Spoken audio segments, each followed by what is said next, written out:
கர்நாடக மாநிலத்தினுடைய evening snacks bhelpuri. Bus stand முதல் கொண்டு பட்டு தொட்டி வரையும் டிஃப்ரெண்ட் ஸ்டைலில் கொண்டு கொடுப்பாங்க. பட் உங்கள் ஊரில் என்னன்னு தெரியல, அந்த மாங்காய் தான் கொஞ்சம் டேஸ்ட் நல்லாயிருக்கும். மாங்காய் இங்கே கிடைக்கும் சார், தேடி பார்த்து கிடைக்கும். சரிங்களா, மாங்காய் தான் கொஞ்சம் பேல்பூரி நல்லாயிருக்கும். ஸோ அதனால் வந்து பேல்பூரி அப்படின்னா பேல்னா வந்து கர்நாடகாவில் பொடி சொல்லுவீங்களா?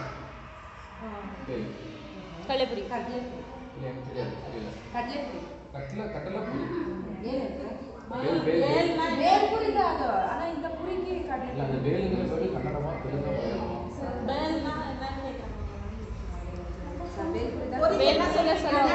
பேல்பூரி தான் சொல்லுவாங்க. என்ன சொல்லுவாங்க, பொரி கடலைன்னு சொல்லுவாங்க. தமிழில் வந்து பொரிக்கடலை. கடலை பொரி தான். அதான் பேல் பேல்னா கன்னடத்தில் அப்படி தான் சொல்லுவாங்க. பேல்பூரி வந்து சொல்லுவாங்க. கடலை பொரி, அதான் பேல்பூரி. கன்னடா சரிங்க, நான் ரிஸ்க் முடியல. சரிங்களா, எழுதிக்கிங்க.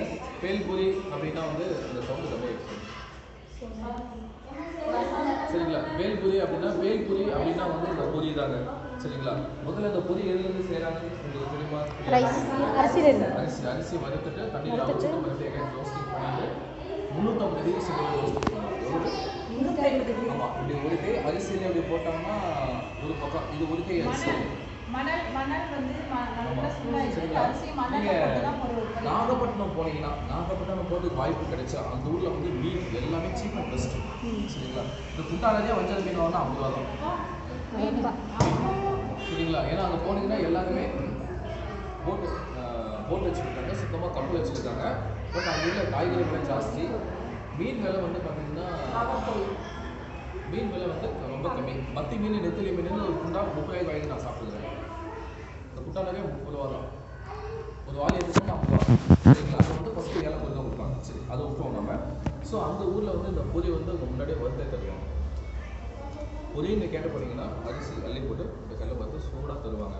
அதே மாதிரி வேர்க்கடலையும் அதே மாதிரி தான் வறுத்து ரோஸ்டிங் பண்ணி தருவாங்க. வேர்க்கடலை வந்து நல்லா பெருவெட்டாக இருக்கும்.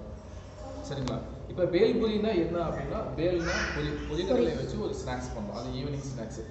சேம் மெத்தட் தான், கொஞ்சம் அப்படியே அல்டர்னேட்டிவ் பண்ணி கொஞ்சம் உல்ட்டா பண்ணி பண்ணணும். சரிங்களா, எப்படி பண்ணுறேன்னு பார்த்துங்க. ஃபஸ்ட்டு வந்து இந்த உடஞ்ச போன நீங்கள் பானிபூரி கடை வைப்பீங்க. இந்த வேஸ்ட்டு பூரியில் வேஸ்டேஜ் பண்ணக்கூடாது. இதெல்லாம் எடுத்து எதுவும் யூஸ் பண்ணிக்கணும்.